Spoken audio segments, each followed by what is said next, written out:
Well, hello and welcome to the Studio YouTube channel. My name is Jane, and today I'm going to be talking about what we can do when we have let a project slide or stopped doing something that we really want to continue with, but are finding it a little bit difficult to get back into it. Now, the reason that I have been thinking about this is, now, if you have been watching this channel for a while, you might remember that back in February, as part of my sort of year of simplifying, I came up with a very simple way of tracking my daily activity, my exercise, and just making sure that I was doing a bit more than I had been. And it's all based around filling the activity rings on my Apple Watch and building on that. Now, this worked brilliantly for 5 months. For 5 months, every day, I filled in my activity rings. I upping the goals. I was feeling really good. I was feeling that I was getting a lot of exercise. Or not a lot of exercise, but enough exercise. And it improved my mood and it improved my fitness levels, and all was going well. But then, and obviously you may also know this, over the summer, my dad was very ill in hospital, and he then died at the end of August. And that sort of like period over the summer was very stressful and involved a lot of driving through to the hospital to visit. And what I found was that the part of my life that I completely abandoned was anything to do with exercise, activity, and moving. And there is not a single day over that 3 months that I filled the activity rings. Now, that is fine, Life is very lifey. I would not make any decision differently. But what interested me is that was the end of August, and we have September and October and most of November, and I still haven't taken up something that I enjoyed, that I found worked, that I found was really simple, that I know helps my mood and my activity, my fitness. So that's why I started to look at this, to find out exactly what was happening. So the first thing that I discovered was that what I did was really, really common. Women, when faced by some kind of caring or support situation, that might be children or grandchildren, parents, other relatives, community, whatever, something where they want to be able to step up and become involved, they are twice as likely to use the time that they used to use for self-care or for things that they, personal hobbies, to be able to go and support others. This is clearly, a really lovely trait. It is in many ways a privilege to be able to do these things. But what is interesting is that it is the time from the self-care that has to go. Don't take time from housework. Don't take time from other things that they see as social responsibilities, but take time from things that are almost discretionary time. So from their creativity, from seeing friends, from personal exercise, kind of thing. So that was really interesting to me, because it leads on to the why was I finding it so difficult to restart.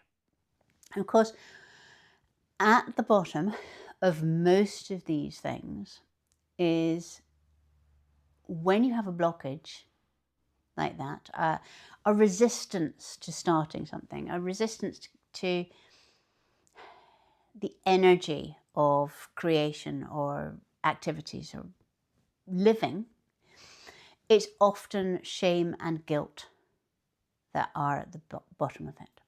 Now, difference between shame and guilt. Guilt is saying, I didn't go for a walk today. That was a bad thing, right? Shame is saying, I didn't go for a walk today. I am a bad thing. I am a lazy lump that just sits around, okay? And it is shame, not surprisingly, that is the most appalling, corrosive thing in our lives. So if I got you to do anything, it would be to try and distance yourself from shame as much as possible. Now, I was clearly feeling shame over the not having taken any exercise for 3 months. And of course, that has a lot of past in it. You know, I've never liked exercise. I was always the last person to be picked for teams at school. It's self-fulfilling, these things. So, you know, it is a trigger point for me. But I also notice a lot of things that I did that were indicating that I was feeling shame over this. One is the voices in my head. That lazy lump quote was a voice inside my head, you know. It's a late evening, you know, there's plenty of time to go for a walk, and here you are just sitting around like a lazy lump. What is wrong with you? That would be the kind of thing that had been going through my head.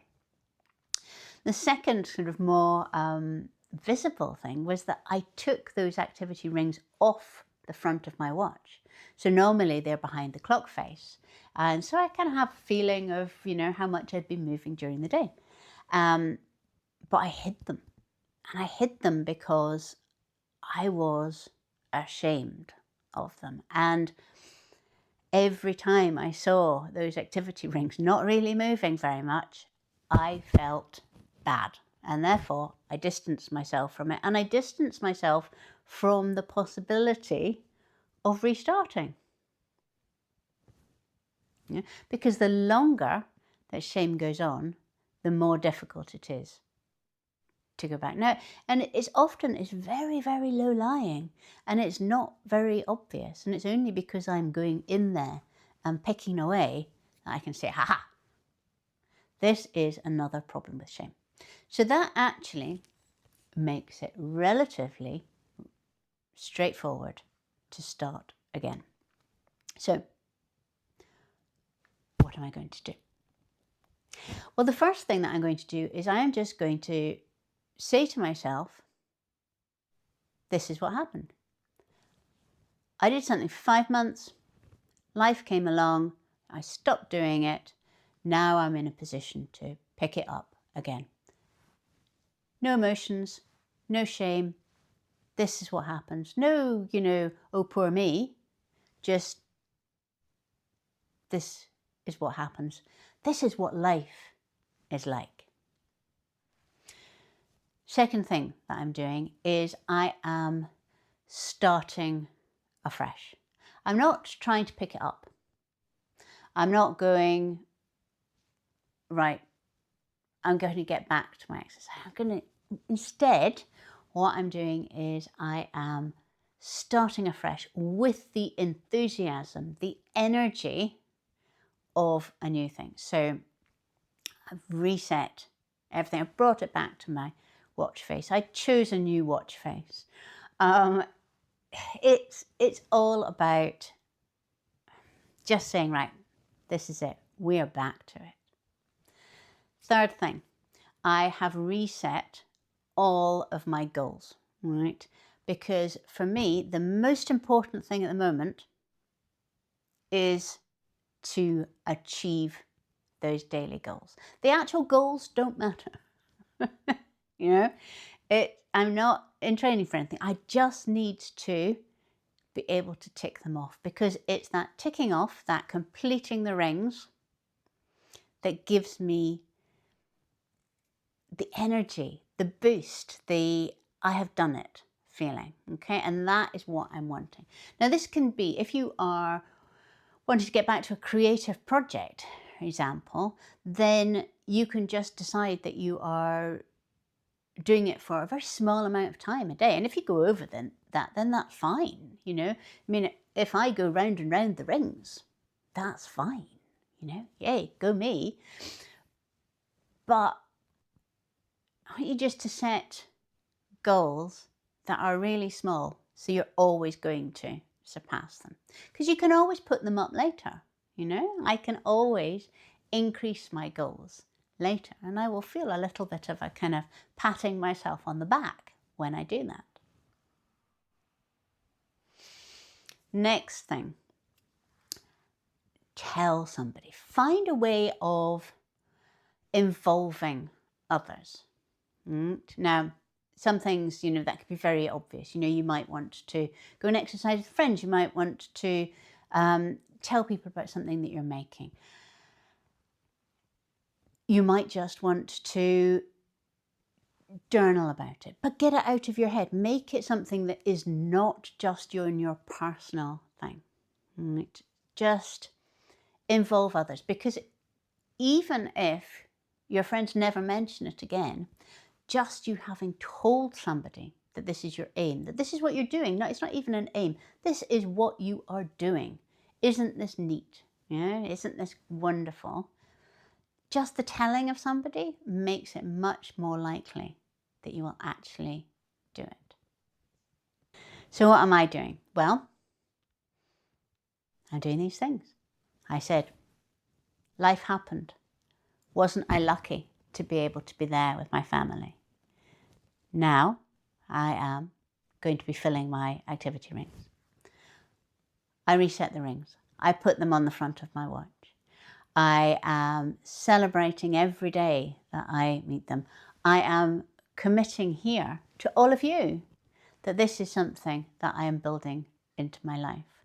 And what I am protecting around that is the momentum and the energy and the doing, right? That feeling of keep going forward. Now, I know that at some other point in the future, life may get in the way again.